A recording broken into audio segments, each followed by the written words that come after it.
Mr. President, Honorable Head of States and Governments, dignitaries, and ladies and gentlemen. mudana madaxweyne madaxda sharafta leh wufuudda mudanayaal iyo marwooyin waxaa sharaf weyn ii ah inaan hadal ka jeediyo fadhiga 74aad ee shirweynaha qaramada midoobay waxaan si dhab ah u aaminsanahay in shirweynahani uu qayb lixaad leh ka qaato in la helo dadaalo dhinacyo badan oo ku aadan ciribtirka saboolnimada waxbarasho tayo leh xal u helista cimilada iyo in la xoojiyo wadajirka si sare loogu qaado ajandaha caalamiga ah ee in la helo horumar ay bulshada udub dhaxaad u tahay si dhammaan loo gaaro barwaaqo iyo baraare. inteenaan ku sugan halkan waa in aan garwaaqsannaa islamarkaana ka shaqaynaa sidii aan u hubin lahayn in aan cidlo lagaga tegin qof iyo waddan toona marka qarnigan ku astaysan isku xirnaanta iyo isku tiirsanaanta la baadigoobayo horumarka iyo barwaaqada. dowladda federaalka Soomaaliya waxa ay si diiran u soo dhaweynaysaa halkudhigga sanadkan ee shirweynaha qaramada midoobay oo dhammaanteen xusuusinaya muhiimadda ay leedahay in aan labanlaabno dadaalkeena innaga oo iskaashi caalami ah oo intaan ka badan yeelanayna si aynu u hubinno in dal kasta oo inaga mid ihi gaaro yoolalka horumarka waara ee yareynta saboolnimada sare u qaadidda tayada waxbarashada wax ka qabashada saameynta taban ee isbeddelka cimilada iyo in dhammaan dadaalada gudaha dalalkeenna ku salayno iskaashi iyo hannaan loo dhan yahay. noocyada kala duwan ee iskaashiyadu waa waajib haddii aan doonayno in aan ka gudubno caqabadaha ugu waaweyn ee aan wadaagno wakhtigan sida amniga saboolnimada iyo isbeddelka cimilada. adduunkan isku xirmay ma jiro waddan si kasta oo uu qani u yahay u awood badan yahay una diyaarsan yahay keligii u babacdhigi kara caqabadaha caalamiga ah ee u baahan in si wadajir ah wax looga qabto loogana jawaabo.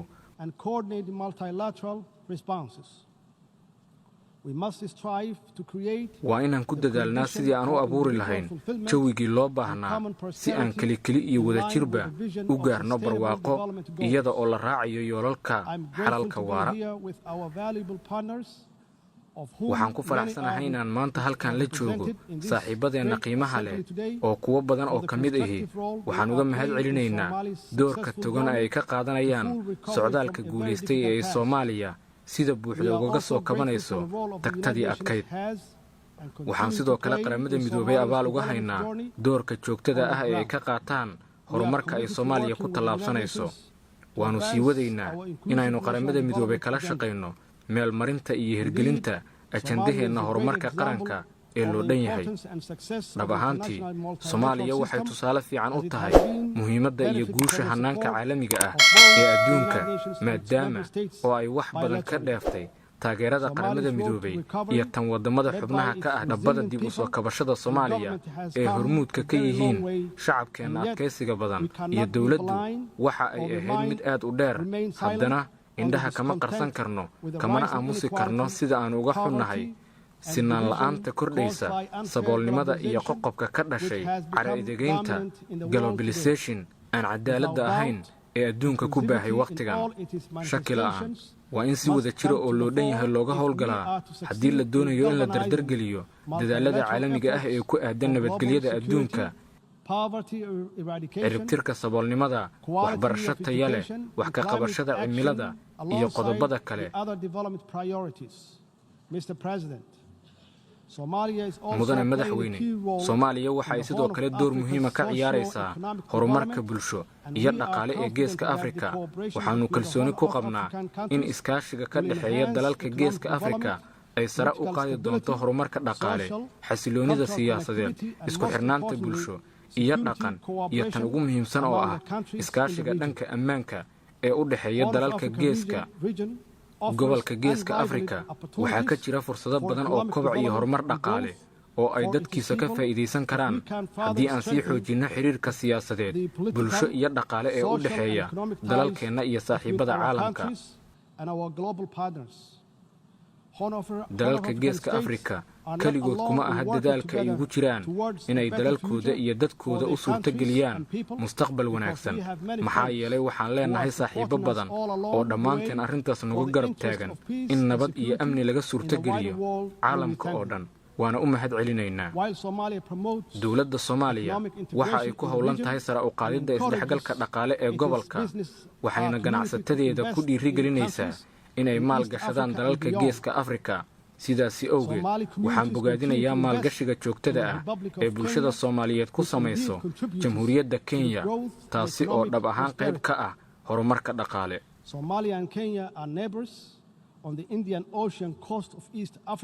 Soomaaliya iyo Kenya waa laba wadan oo deris ah, isla markaana ku teedsan xeebta Badweynta Hindiya oo leh xiriir saaxiibtinimo oo nabadeed. Abaal ayaan Kenya uga haynaa taageeradii hagar la'aaneed ee ay sanado badan la garab taagneed shacabka Soomaaliyeed. Walow xiriirka guud uu fiican yahay, haddana xuduudda weli lama jaangoyn. taas ayaana sal u ah isfaham waaga u dhexeeya labada dal ee walaalaha ah. wadahadalladii labageesoodka ahaa heshiis waa lagu gaari waayey. si marka loo helo xal nabadeed oo cadaalad ah sanadkii 2014 Soomaaliya, iyada oo raacaysa sharciga caalamiga ah, ayay bilowday inay dacwadda horgeyso maxkamadda caalamiga ah ee cadaaladda oo ah hay-adda sharci ee ugu sarreysa qaramada midoobay. waxaana ku faraxsanahay in maxkamaddu caddaysay in sharciyad iyo awood ay u leedahay in ay ka garnaqdo khilaafka, isla markaana ay dhegaysyadii ugu dambeeyey ee kiiska u qoondaysay toddobaadka ugu horreeya Nofeembar. Soomaaliya maadaama ay tahay xubin ka tirsan qaramada midoobay, ayna qayb ka tahay una hoggaansan tahay sharciga maxkamadda, waxaa ka go'an inay ka dhur sugto dhammaadka hannaanka xalka garsoorka. Soomaaliya waxa ay ballan qaaday inay u hoggaansami doonto xukunka kama dambaysta ah ee maxkamadda iyo in ay aqbasho xadka ay maxkamaddu jaangoyso, maadaama arrintu tahay mid la xiriirta sharciga caalamiga ah. xukunka maxkamaddu waxa uu sidoo kale qabanayaa Kenya. waxaynu ku kalsoonahay in marka xukunka la soo saaro, isla markaana la jaangooyo xuduudda, in xal waara loo heli doono khilaafka muddada dheer soo jiitamayay. waxaa intaasi dheer in 3 Sebteembar 2019 golaha nabadgelyada iyo ammaanka ee Midowga Afrika ay caddeeyeen in midowgu aanu awood u lahayn in uu farageliyo kiiska oo hadda hor yaalla maxkamadda caalamiga ah. mudane madaxweyne, waxaan sidoo kale jeclahay inaan idinla wadaago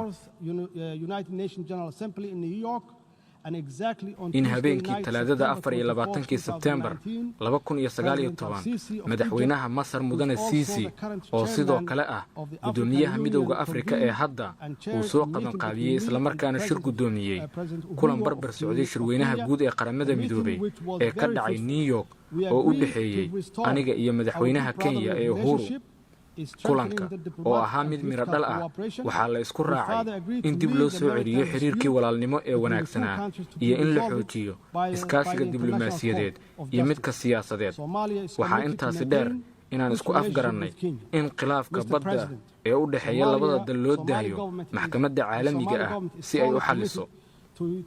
Soomaaliya waxaa ka go'an inay xiriir fiican la lahaato Kenya iyo dhammaan dalalka kale ee gobolka.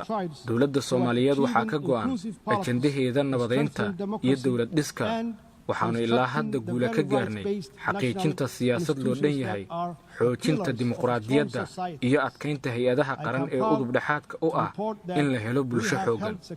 waxaan idinla wadaagayaa in dowlad goboleedyada qaarkood ay ka qabsoomeen doorashooyin, taasi oo hordhac u ah doorashooyinka heer qaran ee baarlamaanka iyo madaxtinimada ee la qorsheeyey inay qabsoomaan sanadka 2021. waxaa naga go'an in aan fududeyno in guul laga gaaro arrintan iyada oo loo marayo sharciga doorashooyinka oo ah mid loo dhan yahay, diiwaangelinta codbixiyaasha, iyo in bulshada lagu wacyigeliyo muhiimadda ay siyaasadda loo dhan yahay u leedahay horumarka dalka. marka tan la fiiriyo, waxaa caddaanaysa in Soomaaliya tusaale taariikhiya u tahay dib u habeynta, adkaysiga, horumarka iyo dib u soo kabashada ay bulshada hormuudka ka tahay. wadahadalladeenna heer qaran waxaa hadda diiradda lagu saarayaa xaqiijinta siyaasad loo dhan yahay, tayeynta adeegyada dowladda, dib u habeynta maaliyadeed iyo dhaqaale, kobcinta dhaqaalaha, dowlad wanaagga, sare u qaadidda iskaashiga heer gobol iyo sidii ugu dambeyn looga guulaysan lahaa haraadiga sunta ah ee argagixisada caalamiga ah annaga oo kaashanayna saaxiibadayada gudaha iyo dibadda.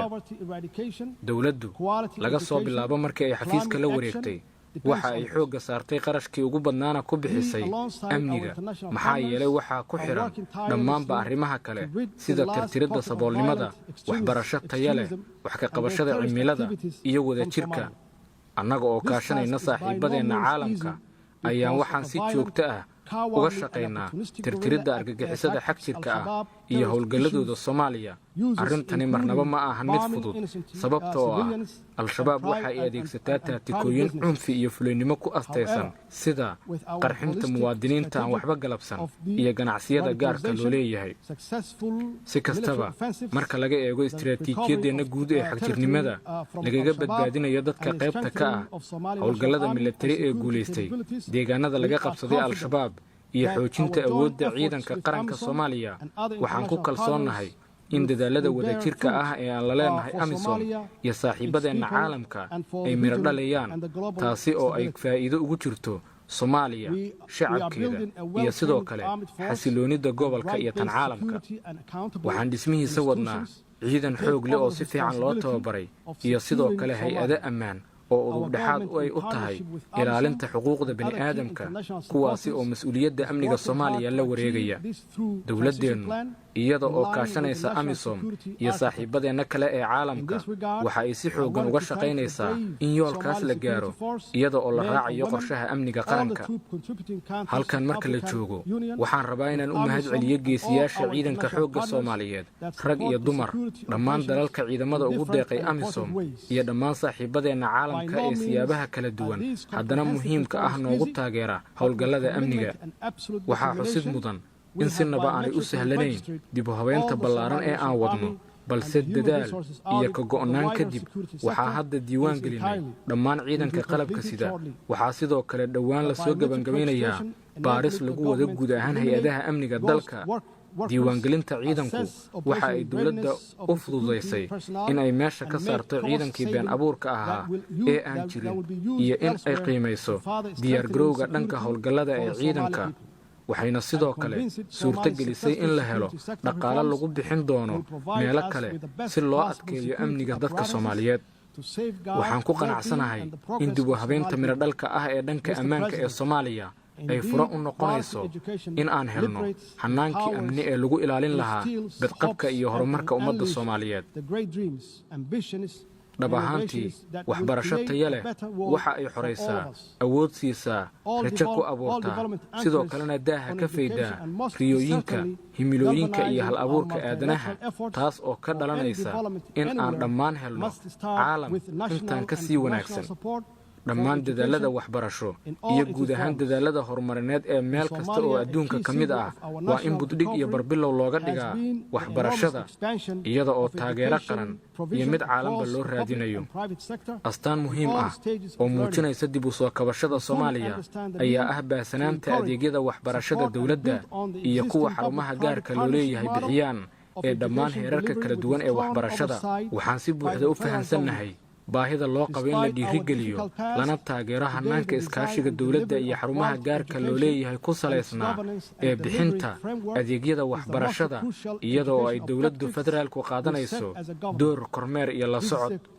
marka laga yimaado tagtadii adkayd ee aan soo marnay, ujeedooyinkeennii waxbarasho ee muhiimka ahaa ee dowlad ahaan aan dejinnay waxaa ka mid ah hanaanka qaabka iyo maaraynta waxbarasho taya leh. tani waxa ay muhiimad u leedahay jiilalkeenna yaryar si ay ula jaan qaadaan dhaqaalaha caalamka ee cusub, isla markaana uga faa'iidaystaan waxna ugu biiriyaan yoolalka horumarka waara ee sannadka 2030. marka laga fiiriyo muhiimadda waxbarashada tayada leh u leedahay geedi socodka nabadaynta iyo dowlad dhiska iyo guud ahaan horumarka, dowladdeennu waxa ay bilowday dib u habeyn baaxad leh oo ujeedkiisu yahay in la baahiyo helitaanka waxbarashada ee carruurta, bulshada la hagraday, kuwa baahiyaha gaarka ah qaba, gabdhaha iyo wiilasha. sidoo kale waxaa naga go'an inaan kordhino tirada dadka waxbarashada isu diiwaan geliya iyo in aan waxbarashada ku salayno fursadaha suuqa si loo kobciyo dhaqaalaha loona abuuro shaqooyin aad loogu baahan yahay taasi oo keenaysa in kalsooni lagu abuuro shacabkeenna.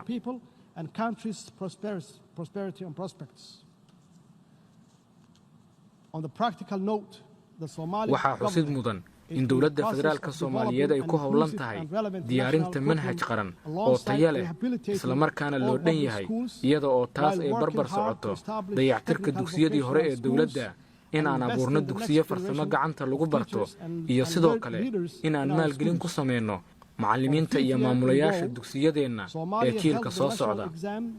sanadkii shanaad ayaa ay Soomaaliya ku guulaysatay qaadista imtixaan heer qaran badanka ardaydeenna oo ay ka mid yihiin kuwa baahiyaha gaarka ah qaba sida kuwa arag la'aanta qaba ayaa ka qayb qaatay kuna guulaystay. waan ku faraxsanahay dhammaantood waxaanuna sii wadaynaa dadaalka aan wax kaga qabanayno fursadahooda waxbarasho iyo shaqaalaysiin annaga oo dejinayna siyaasado waxtar leh abuurayna iskaashiyo xooggan diyaarinayna goobo la heli karo oo waxbarasho. sidoo kale waxaan abuuraynaa hoggaan waxbarasho si aan u tayeyno waxbarashadeenna guud ahaan caalamka. waa in aan dhammaan isweydaarsanaa tijaabooyinka muhiimka ah isla markaana isla wadaagnaa siyaasadaha miradhalka ah isla markaana abuurnaa dabarkii isku xiri lahaa waxbarashada fursadaha nabadgelyada ammaanka iyo horumarka caalamka. Soomaaliya waxaa ka go'an inay wax ka qabato xaaladda uu ku sugan yahay deegaanka dalku iyo in sare loo qaado adkaysiga bulshada ee jiilka hadda iyo kuwa soo socda. Soomaaliya waxa ay qaaday tallaabooyin waaweyn iyada oo hay-adda maareynta deegaanka ku jihaysay in ay sameeyaan isbeddello heer qaran ah. tusaale ahaan yegleelidda waaxda deegaanka iyo isbeddelka cimilada ee xafiiska ra'iisul wasaaruhu waa tallaabo dhanka saxda ah loo qaaday. waxaanuna ku kalsoonahay in waaxdaasi ay si waxtar leh u hoggaamin doonto dhaqangelinta shuruucda iyo siyaasadaha deegaanka.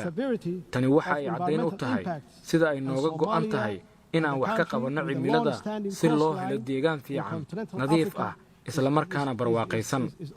run ahaantii isbeddelka cimiladu waa halis kordhinaysa musiibooyinka deegaan. Soomaaliyana maadaama ay tahay dalka ugu xeebta dheer gudaha dhulka qaaradda Afrika waxa ay wajahaysaa saamaynta korarka heerka badda iyo heerkulka taasi oo ay siyaadisay xaalufinta deegaanku. abaartii 2017 ee Soomaaliya waxa ay saameyn weyn ku yeelatay deegaanka, dhaqaalaha iyo kheyraadka dabiiciga ah ee dalka, waxaana dhaawac lagu qiyaasay $600 oo milyan oo dollarka Maraykanka ah soo gaaray dabeecadda. hoos u dhaca ku yimaaday wax soo saarka dabiiciga ah waxa uu caddayn u yahay in waqti adag uu ku soo fool leeyahay dhaqaalaha Soomaaliya ee xoolaha ku tiirsan, maxaa yeelay kheyraadkii daaqsinka ee gobollo ka mida Soomaaliya waa ay idlaadeen. tan ayaa saamayn toos ah iyo mid dadbanba ku yeelatay nolosha 6.2 milyan oo qof, taasi oo u dhiganta 60% guud ahaan dadweynaha oo ku tiirsan xoolo dhaqashada.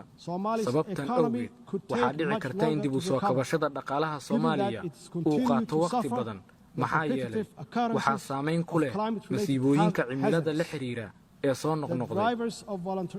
waxyaabaha keena nuglanaanta Soomaaliya waa ay badan yihiin waana cakiran yihiin, sidaasi darteedna waxa ay u baahan yihiin in loo helo xalal wakhtiga fog ah oo dhammaystiran si qorshaha horumarka qaranka iyo dib u soo kabashada Soomaaliya loo dhexgeliyo maaraynta kheyraadka dabiiciga ah iyo ajandaha deegaanka ee caalamiga ah.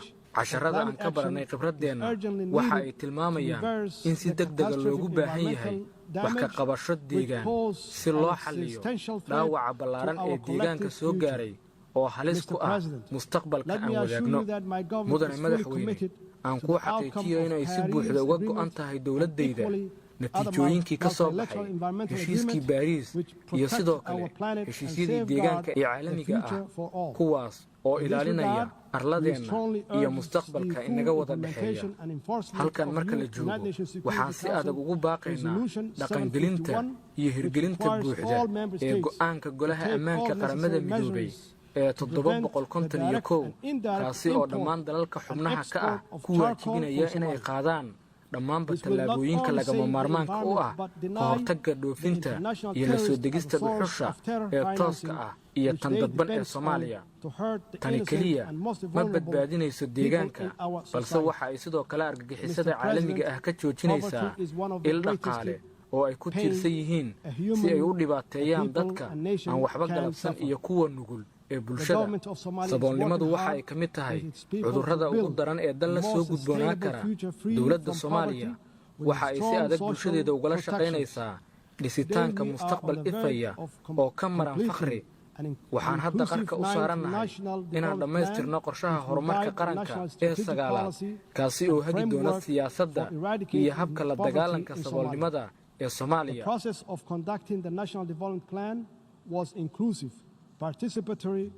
Hannaanka lagu diyaariyo qorshaha horumarka qaranku waxa uu ahaa mid loo dhan yahay oo sare u qaadaya isla xisaabtan, daahfurnaan iyo mas'uuliyadda dhaqangelinta oo ah mid wadareed. Hannaanka aan ku ciribtirayno saboolnimadu waa in aan fursado dhaqaale u abuurno dalkeenna. Si aan taas u samaynana waxa aan ku howlanahay dib u habeyn ballaaran oo midho dhal ah kuna aadan dhaqaalaha iyo maaliyadda dalka, taasi oo ay hagayso barnaamijka hay-adda lacagta adduunka si loo xaqiijiyo deyn cafinta horaanta sanadka soo socda.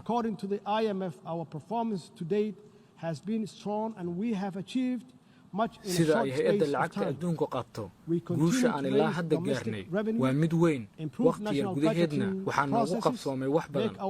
Waxaan ku howlanahay inaan si joogto ah u kordhinno dakhliga gudaha, hagaajinno hannaanka miisaaniyadda qaranka, iyo in aan nidaamkeenna dhaqaale ka dhigno mid daahfuran oo la isku halayn karo. Waxaan si dhow saaxiibadeenna caalamka iyo daneeyaasha sida shacabka Soomaaliyeed iyo hay-adaha maaliyadda ee adduunka ugala shaqaynaynaa sidii Soomaaliya deynta looga cafin lahaa.